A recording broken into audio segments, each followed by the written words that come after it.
আসসালামু আলাইকুম। আমি আজকে আরেকটি নতুন রেসিপি নিয়ে চলে আসলাম কাজলস কিচেন থেকে। আমি আজকে একটি মজার একটি মাছ রান্না করে দেখাবো। আমি প্রথমে একটি ফ্রাই প্যান বসিয়ে নিলাম, পরিমাণ মতো তেল দিয়ে দিলাম। এখন আমি আগে থেকে যে মাছগুলা হলুদ মরিচ লবণ দিয়ে মাখিয়ে রেখেছিলাম সেটাই এখন ভেজে নেব। এখন আমি মাছগুলা প্যানে দিয়ে নিব।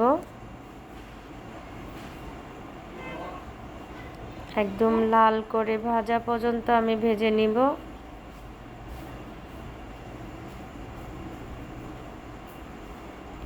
এই তো আমার ভাজা হয়ে গিয়েছে, আমি খুব ভালো করে ভেজে নিয়েছি।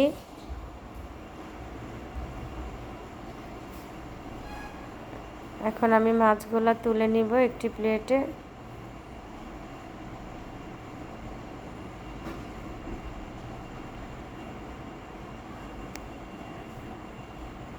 এখন আমি পরিমাণ মতো পেঁয়াজ কুচি অ্যাড করে দিব তেলের সাথে, যে তেলটাতে আমি মাছ ভেজেছিলাম।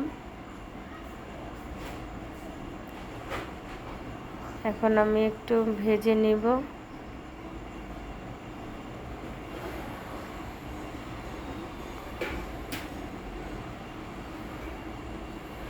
আমি যেইভাবে মাছ রান্না করছি আপনারা স্কিপ না করে যদি এভাবে করে থাকেন, আশা করি ইনশাল্লাহ অনেক মজা হবে।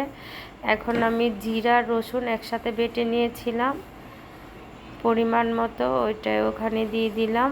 এখন আরেকটু ভেজে নিব। আমার এই রান্নাটি আপনাদের যদি ভালো লেগে থাকে তাহলে কমেন্টস করে জানাবেন, শেয়ার করে দিবেন, সাবস্ক্রাইব করে দিবেন।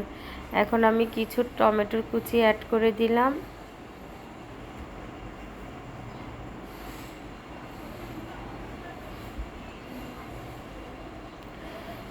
পরিমাণ মতো লবণ অ্যাড করে দিলাম।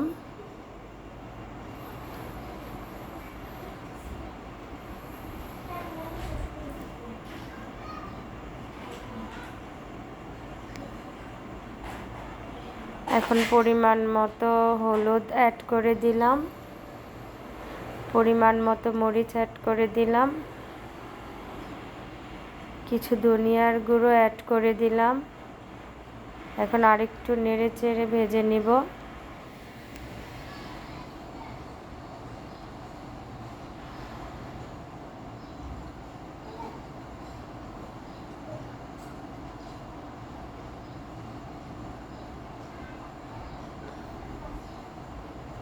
টমেটোটা নরম হওয়া পর্যন্ত আমি একটু ভালো করে কষিয়ে নিব। এখন আমি একটু পানি অ্যাড করে দিলাম।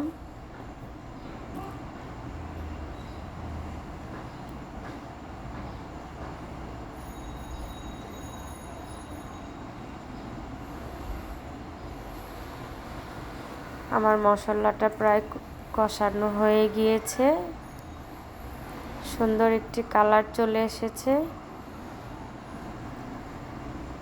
এখন আমি কিছু ফ্রোজেন করা শিম অ্যাড করে দিলাম। আমি যখন সিজন থাকে তখন আমি রেখে দেই, যখন সিজন শেষ হয়ে যায় তখন আমি এইভাবেই রান্না করে খেয়ে থাকি। এখন আমি শিমটাকে ভালো করে কষিয়ে নিব।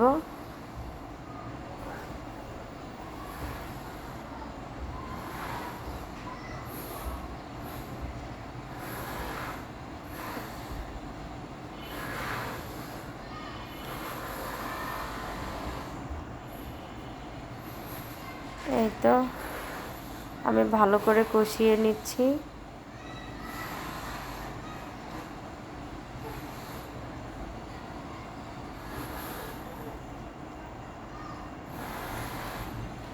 কেউ কি আপনারা আমার মতো এরকম ফ্রোজেন করে শিম খেয়ে থাকেন? কমেন্টস করে জানাবেন। কিছুক্ষণ ঢেকে দিলাম। এখন আমি ঢাকনা তুলে আরেকটু নেড়ে চেড়ে নিব।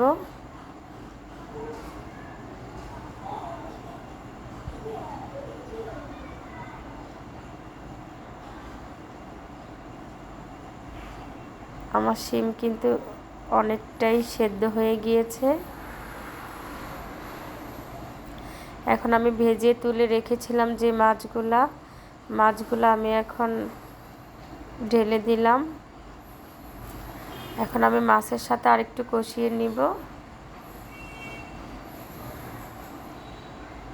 আমি একটা রুই মাছ নিয়েছি,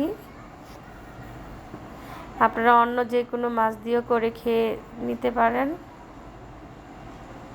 কোনো সমস্যা নেই।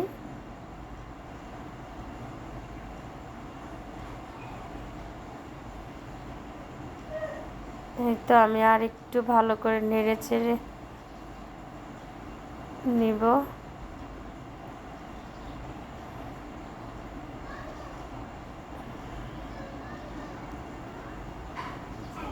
আমি আবারও কিছুক্ষণ ঢাকনা দিয়ে নিব।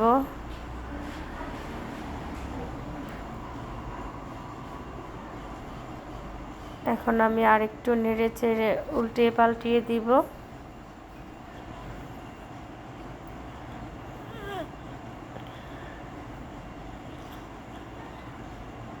দেখতেই পাচ্ছেন অনেক সুন্দর হয়েছে।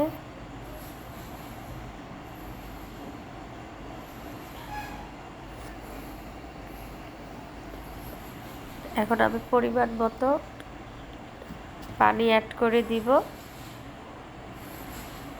আমি সবসময় গরম পানিটা ইউজ করে থাকি।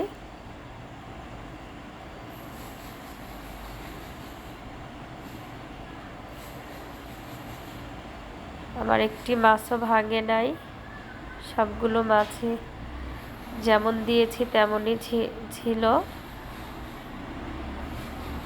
খেতে অনেক অনেক মজা হয়েছিল।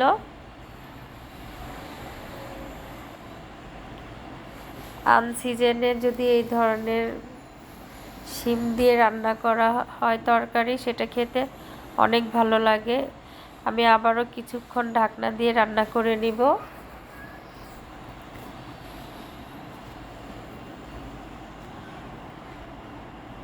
আমি আরেকটু নেড়ে চেড়ে নিব।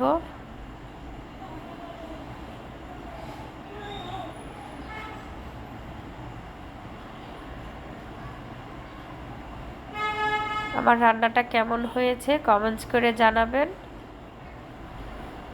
যদি ভালো লেগে থাকে শেয়ার করে দিবেন আর সাবস্ক্রাইব করে দিবেন। এখন আমি কিছু ধনেপাতা অ্যাড করে দিব।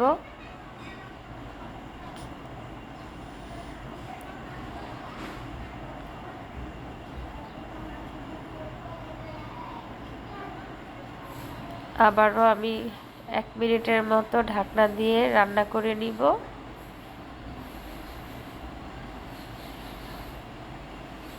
এই তো আমার রান্না হয়ে গিয়েছে,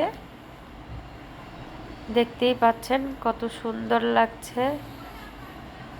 আমি আবারও নতুন কোনো রেসিপি নিয়ে কাজলস কিচেন থেকে চলে আসব।